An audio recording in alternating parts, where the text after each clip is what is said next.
कुछ महीनों पहले नेपाल के रिमोट एरिया में 9000 फीट ऊंचे पहाड़ की चोटी पर ये हॉस्पिटल कुछ ऐसा दिखता था।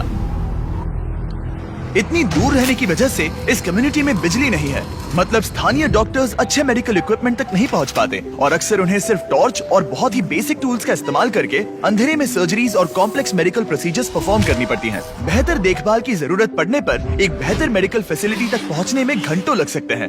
इन प्रॉब्लम्स की वजह से कई मौत और मिसकैरेजेस भी हुए हैं। तो हमारे long term partners gift power, जिनके साथ हम अपने पिछले 3 फिलैंथ्रोपी वीडियोस में काम कर चुके हैं, उन्होंने डैन और डैरेन को इस समस्या का हल ढूंढने में मदद करने के लिए खोलोग्विन की यात्रा पर चलने को कहा, जहां उनका धूमधाम से स्वागत किया गया पृथ्वी पर सबसे खूबसूरत जगहों में से एक में। पहली सुबह डैरेन की मुलाकात संजय नाम के एक स्थानीय गिफ्ट पावर इंजीनियर से हुई, जिसने उसे नीरा के बारे में एक दुखद कहानी सुनाई। उस गांव की एक महिला जिसने ठंड के मौसम में मेडिकल फैसिलिटीज और इक्विपमेंट की कमी के कारण अपने बच्चे को खो दिया था। उसे सबसे करीब के बर्थिंग सेंटर तक बारिश में चल के जाना पड़ता था और क्योंकि बर्थिंग सेंटर दूर था, इसलिए वो सेंटर तक नहीं पहुंच सकी और उसे बच्चे को खोना पड़ा। और सरकारी फंडिंग की कमी के कारण इस अस्पताल को कम से कम 2030 तक बिजली नहीं मिलेगी। अगर अस्पताल अच्छी बर्थिंग फैसिलिटी के साथ चालू होता तो फिर मामला पूरी तरह से अलग होता। डैरेन जानते थे कि हमें जल्दी कुछ करना होगा ताकि ऐसा दोबारा ना हो, तो वो मेलिसा से भी मिले, ग्रीन प्रोग्राम की फाउंडर, जो इस विशाल प्रोजेक्ट को पूरा करने में मदद करने के लिए ढेर सारे स्टूडेंट्स और वॉलंटियर्स को लेकर आई। जब मैं छोटी थी, मैं मलेशिया में अपने परिवार से मिलने गई। वहाँ मैंने पहली बार समंदर देखा और समंदर तट से जुड़ी चट्टानों को देखा और तब मुझे पहली बार यह एहसास हुआ कि अगर हमें लोगों को प्रकृति की खूबसूरती दिखाने का मौका मिले तो ऐसा करके हम उनके अंदर ऐसा भाव जगा सकते हैं कि जिनसे वो भी प्रकृति की रक्षा करना चाहे। तो हमने अनिवार्य रूप से दुनिया भर से ऐसे छात्रों को लिया है जो सच में अच्छा प्रभाव डालने की परवाह करते हैं और आने वाली पीढ़ियों का परिचय दुनिया की खूबसूरती के साथ कराने में सक्षम होना ऐसा तरीका है जो वाकई में दुनिया को बेहतर जगह बना सकता है। संजय और मेलिसा से मिलने के बाद डैरेन काम करने के लिए और भी ज्यादा इंस्पायर्ड हो गए थे। हम सोलर पैनल्स और बैटरीज लगा रहे थे ताकि अस्पताल को बिजली मिल सके। साथ ही इस कम्युनिटी की सेवा के लिए हम उन्हें इक्विपमेंट्स दे रहे थे, जिससे एक सेफ और मॉडर्न बर्थिंग सेंटर बन पाए। ठीक है, हम पहले दिन के लिए तैयार हैं। 3, 2, 1 टीम काम पर लगने के लिए बेहद एक्साइटेड। ये कंप्लीट करने के बाद हम यहाँ पर खोदेंगे। चलो चले। पहले दिन के अंत तक टीम सारी खुदाई और वायरिंग का काम पूरा कर चुकी थी। मैं ये बयान नहीं कर पा रहा, लेकिन इस गांव के लोगों के बारे में कुछ तो बात है। उनकी प्रामाणिकता, उनके दोस्तानेपन और उनके खुलेपन ने मुझे कुछ ही दिनों में ऐसा एहसास करवाया जैसे मैं उनके परिवार का ही हिस्सा हूँ। जैसे ही हम इस घर की ओर बढ़े, कोई अंदर भागा और उसने आग जलाई और वहाँ से धुआं निकल रहा था। हमें नहीं पता कि क्या हो रहा है, लेकिन वो हमारे लिए चाय बना रहा था। ये अदरक वाली हिमालयन काली चाय है और मैंने अपनी पूरी जिंदगी में इससे बढ़िया चाय कभी नहीं पी। यही यहाँ की संस्कृति है। ये लोग वाकई में बहुत काइंड और वेलकमिंग है और हम जहाँ भी जाए वो हमारा ख्याल रखना चाहते हैं। उन्होंने हमारे लिए अपने घरों के दरवाजे खुले रखे हैं। इन्होंने हमें रहने के लिए एक कमरा दिया ताकि डैन और मैं यहाँ आराम कर सकें। लेकिन कंस्ट्रक्शन शुरू होने के कुछ ही समय बाद डैन बीमार महसूस करने लगे। मुझे बहुत ज्यादा बीमार महसूस हो रहा है, तो मैं पास ही के अस्पताल में चेकअप करवाने जा रहा हूँ। इसका मतलब वो खुद ही एक्सपीरियंस कर पाएंगे कि इलाज करवाने के लिए इतनी दूर जाना कितना मुश्किल होता है। जैसा कि आप देख सकते हैं, यहाँ पर सब कुछ लॉक्ड है और ये कड़वी सच्चाई है। अगर आप आसपास के किसी गांव में गंभीर रूप से बीमार हैं, तो आपको अपने सबसे नजदीकी हेल्प सेंटर पहुंचने के लिए भी 7 घंटों की यात्रा करनी पड़ेगी। खुशकिस्मती से वहाँ पर एक नर्स थी जो उनका चेकअप कर पाई। ये है कारुणा, जो स्थानीय कस्बे खोला गांव में एक नर्स है।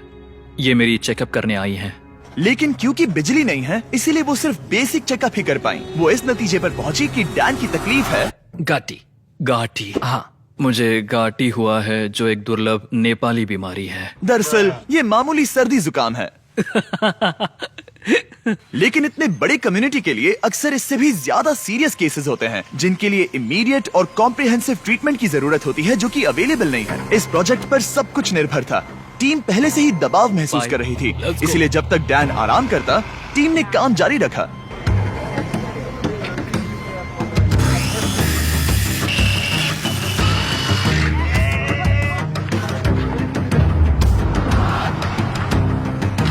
अब जब सपोर्टिंग स्ट्रक्चर तैयार हो गया था, हमने सोलर पैनल्स लगाने शुरू कर दिए थे। संभल के, हाँ, आराम से। टीम की कड़ी मेहनत के कारण हम स्केड्यूल के आगे थे, तो डैरन ने संजय के बारे में और जानने के लिए समय निकाला। जब मैं ऊपरी हिमालय में काम कर रहा था और उपकरणों की मरम्मत कर रहा था, तो हमें पता चला कि इस गांव में बिल्कुल भी बिजली नहीं है। और जब हम यहाँ पहुँचे तो मैंने देखा कि एक बच्चा सोया था और वहाँ एक लकड़ी के बॉक्स में आग लगाई गई थी। और मेरे दिमाग में अचानक आया कि इस तरह के उपकरण हम भी बना सकते हैं। और उसके बाद मैंने यहाँ नेपाल में एक टीम बनाई और फिर हमने एक बेबी वार्मर बनाया, और हम इसे नेपाली में न्यानो न्यानी कहते हैं, जिसका मतलब है एक गर्म बच्चा। न्यानो नानी इतनी सफल हुई कि इसने यूएसए में पीपल्स चॉइस अवार्ड जीता। मुझे लगता है कि ये मेरे लिए एक सपने के सच होने जैसा है, क्योंकि मेरा लक्ष्य इस तरह के वार्मर का निर्माण करना और लोगों को जागरूक करना कि इस तरह के रिमोट एरियाज में हॉस्पिटल्स का क्या महत्व है। सिंपल मेडिकल इक्विपमेंट से जान बच सकती है, ये समझने के बाद डैरन ने 10 और बेबी वार्मर्स खरीदकर संजय को सरप्राइज किया, जिन्हें वो इस तरह के बाकी कम्युनिटीज को डोनेट कर सके। संजय, मैं तुम्हारे पास से 10 और बेबी वार्मर्स खरीदना चाहता हूँ, और तुम इन्हें जिस भी हॉस्पिटल या कम्युनिटी में बांटना चाहते हो वहाँ बांट सकते हो। तुम्हारा बहुत बहुत शुक्रिया डैरन, ये मेरे और मेरी टीम के लिए बहुत मायने रखता है। Thank you so much. सिर्फ एक दिन बचा था, हम कंस्ट्रक्शन पूरा करने के बहुत करीब थे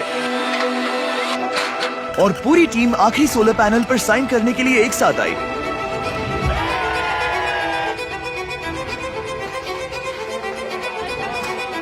और डैरन को आखिरी बोल्ट टाइट करने का सम्मान मिला। हमने मिलकर बिना बिजली वाली इस टूटी हुई बिल्डिंग को पूरी तरह से एक अस्पताल में बदल दिया, जो इस कम्युनिटी के 16,000 से अधिक लोगों की सेवा करेगा। मैं इस बात का बहुत आभारी हूँ कि हम यहाँ आ पाए और उन्हें एक उपहार दे पाए, जो इन लोगों के लिए और आने वाली इनकी पीढ़ियों के लिए एक सार्थक बदलाव लाएगा। अब रात होने के करीब है और समुदाय को सरप्राइज करने का समय आ गया है। मुझसे और इंतजार नहीं हो रहा। पहली बार लाइट को जल्दी देखने के लिए पूरा गांव अस्पताल के यहाँ इकट्ठा हुआ। सब लोग तैयार हैं? 3, 2, 1।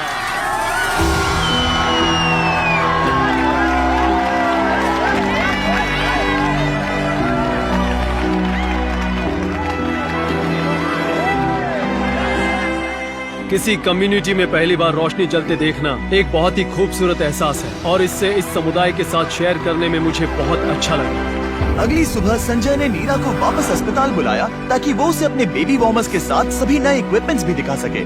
आज उसके अंदर एक उम्मीद जागेगी कि जिस दौर से वो गुजरी, उससे किसी और को कभी गुजरना नहीं पड़ेगा। वो इस बर्थिंग फैसिलिटी के लिए बहुत खुश है। आखिरी सरप्राइज से पहले मैं इस वीडियो के स्पॉन्सर्स को थैंक यू कहना चाहता हूँ। दुनिया का सबसे टेस्टी स्नैक, नहीं फीस्टेबल्स नहीं, केलॉग्स, सिर्फ अभी के लिए क्योंकि वो हमारी मदद कर रहे हैं।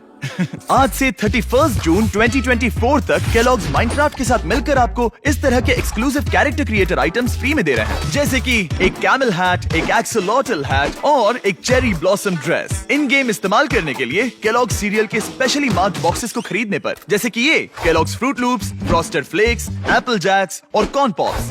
गोल है तीनों कैरेक्टर क्रिएटर आइटम्स को जमा करना, और इस सब के साथ साथ माइनक्राफ्ट और केलॉग्स ने आर्बर डे फाउंडेशन के साथ पार्टनरशिप की है। आर्बर डे वही फाउंडेशन है जिसकी मदद से हम टीम ट्रीज बना सके, और वो यूएसए में जरूरत के कारण 2.5 लाख पेड़ लगा रहे हैं। ये कमाल की बात है। और जानने के लिए डिस्क्रिप्शन में दिए गए लिंक पर क्लिक कीजिए, सारे टर्म्स और कंडीशंस देख लेना। ओके फीस्टेबल्स, इसके लिए माफी चाहता हूँ, लेकिन लोगों की मदद के लिए करना पड़ता है। थैंक यू केलॉग्स वीडियो को स्पॉन्सर करने के लिए। अब वीडियो कंटिन्यू करते हैं। संजय से बात करने पर हमें पता चला कि भले ही वो नेपाल से हैं, लेकिन वो कभी एवरेस्ट पर नहीं गया, और इस विशाल पर्वत को देखना हमेशा से उसका सपना रहा है। इसीलिए आखिरी सुबह हमने उसे एक सुनहरे मौके के साथ सरप्राइज करने का फैसला किया। हम एवरेस्ट के इतने करीब आए हैं तो वहाँ जाना तो बनता ही है। हम संजय को एवरेस्ट पर वहाँ तक ले गए जहाँ तक हेलीकॉप्टर हमें ले जा सकता है। हवा की कमी के कारण डैरन, डैन और संजय वहाँ सिर्फ 2 मिनट ही बिता सके, क्योंकि उसके बाद उन्हें ऑक्सीजन की कमी से हाइपोक्सिया हो सकता था। डैरन और मैं आज तक कभी एक साथ इतनी ऊंचाई पर नहीं आए हैं। मुझे तो यकीन ही नहीं हो रहा। एवरेस्ट को देखकर संजय भावुक होकर अपने घुटनों पर आ गया। मैं बहुत खुश हूँ। यहाँ आना मेरे लिए एक सपने की तरह था।